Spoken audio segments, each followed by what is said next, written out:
Corruption पर फिर चला बाबा का हंटर। खानदान ने 7 पीढ़ियों ने जो संपत्ति बनाई होगी उस संपत्ति से भी वंचित हो जाओगे। तबादलों में गड़बड़ी की शिकायत। इतनी बड़ी कार्रवाई कर देंगे कि वह एक नजीर बन जाएगी। और बहनों और भाइयों, एक घुन को समाप्त करने की आवश्यकता है। सीएम योगी ने अपनाई जीरो टॉलरेंस की नीति। भ्रष्टाचार और भ्रष्टाचारियों की प्रति सरकार जीरो टॉलरेंस की नीति के तहत काम करेगी और उसी जीरो टॉलरेंस की नीति के तहत मैं आपका आह्वान करने के लिए आया हूं।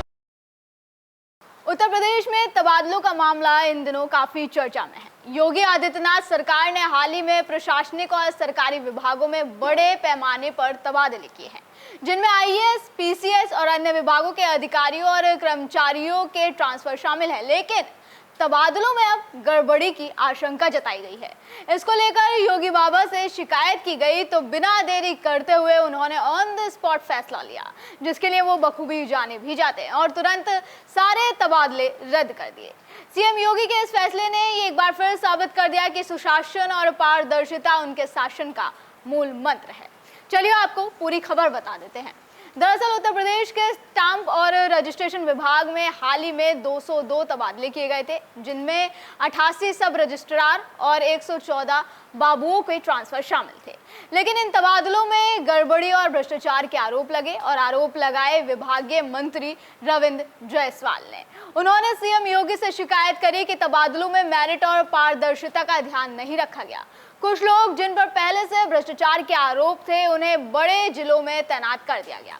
साथ ही कुछ अयोग्य कर्मचारियों जैसे 12वीं पास बाबुओं को सब रजिस्ट्रार जैसे बड़े पदों पर नियुक्त किया गया। यही नहीं, इस मामले में लाखों रुपए के लेन देन की भी बात सामने आई और ये पूरा आरोप लगा है तबादलों का आदेश जारी करने वाले आईजी स्टाम्प समीर वर्मा पर। इन पर भी योगी सरकार ने एक्शन लिया और इन्हें भी हटाकर वेटिंग पर भेज दिया गया। वेटिंग पर भेजने का मतलब है कि उन्हें उनके वर्तमान पद यानी स्टाम्प और रजिस्ट्रेशन विभाग के महानिरीक्षक के पद से हटा दिया गया और अभी उन्हें कोई नया पद या जिम्मेदारी नहीं सौंपी गई है।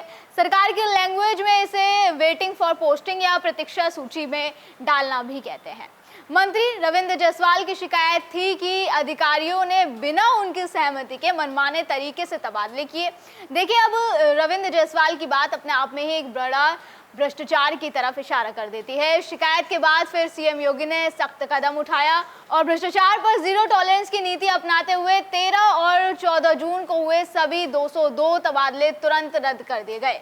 13 और 14 जून के तबादले इसलिए रद्द किए गए क्योंकि 13 और 14 जून को ही उत्तर प्रदेश के स्टाम्प और रजिस्ट्रेशन विभाग में 202 तबादले किए गए थे, जिनमें अभी मैंने आपको बताया था कि 88 सब रजिस्ट्रार और 114 कनिष्ठ सहायक यानी बाबुओं के थे और ये transfer IG stamp Sameer Verma द्वारा ही किए गए थे, जिनमें अब गंभीर अनियमितताएं और भ्रष्टाचार के आरोप सामने आए। अब समीर वर्मा को वेटिंग लिस्ट में डाल दिया गया है, जैसे कि मैंने अभी जिक्र किया था, और उनकी जगह प्रमुख सचिव अमित गुप्ता को अतिरिक्त प्रभार सौंपा गया।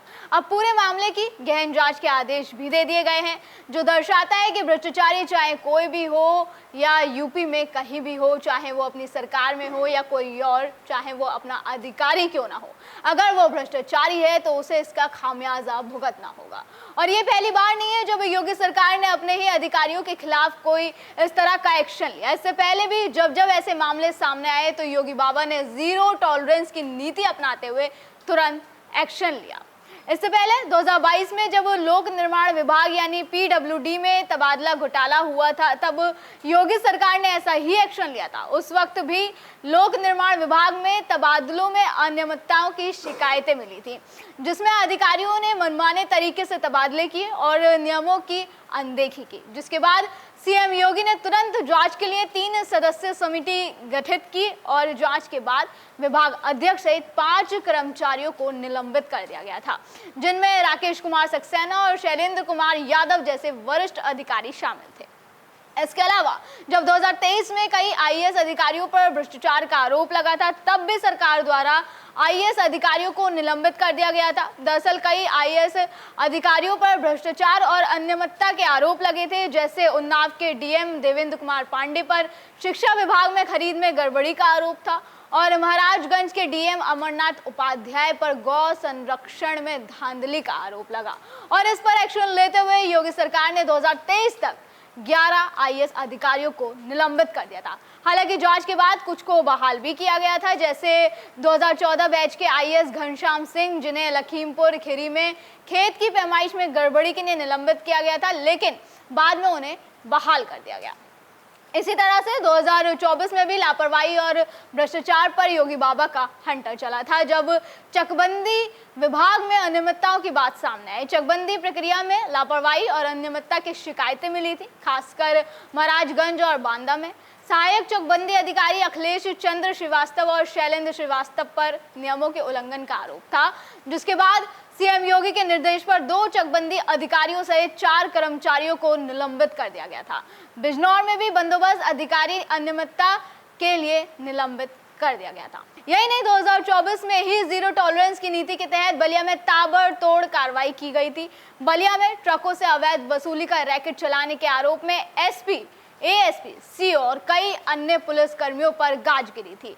साथ ही सीतापुर में कमलापुर थाने के एसएचओ सहित 24 पुलिस कर्मियों पर भ्रष्टाचार के आरोप लगे थे, जिसके बाद बलिया में पूरी पुलिस चौकी को निलंबित किया गया और सीतापुर में एसएचओ सहित पुलिस कर्मियों को लाइन हाजिर किया गया। इसी तरह से कई बार योगी सरकार ने जीरो टॉलरेंस की नीति अपनाते हुए भ्रष्टाचार पर कार्रवाई का डंडा चलाया, जो अपने आप में ही उत्तर प्रदेश को भ्रष्टाचार और लापरवाही से मुक्त करने की दिशा में एक मिसाल पेश करता है। और ये नीति न सिर्फ प्रशासन और पारदर्शी बना रही है, बल्कि यूपी को प्रगति और विश्वास का नया प्रतीक भी बना रही है। बहरहाल, अभी जो तबादले का मामला आया है, इसकी जांच चल रही है और देखिए, तबादलों के इस खेल में एक बार फिर से सवाल खड़े कर दिए हैं कि आखिर कैसे बिना किसी मानक प्रक्रिया को पूरा किए ट्रांसफर और नियुक्तियों का खेल खेला जा सकता है। फिलहाल अब सबकी नजर जांच रिपोर्ट और उससे निकलकर आने वाली बात के बाद होने वाली कार्रवाई पर टिकी है। सीएम योगी के एक्शन पर आपका क्या कहना है, हमें कमेंट करके जरूर बताएं। आज की वीडियो में बस इतना ही, अगली बार फिर होगी मुलाकात। आप देखते रहें DNP इंडिया, हर खबर भरोसे के साथ।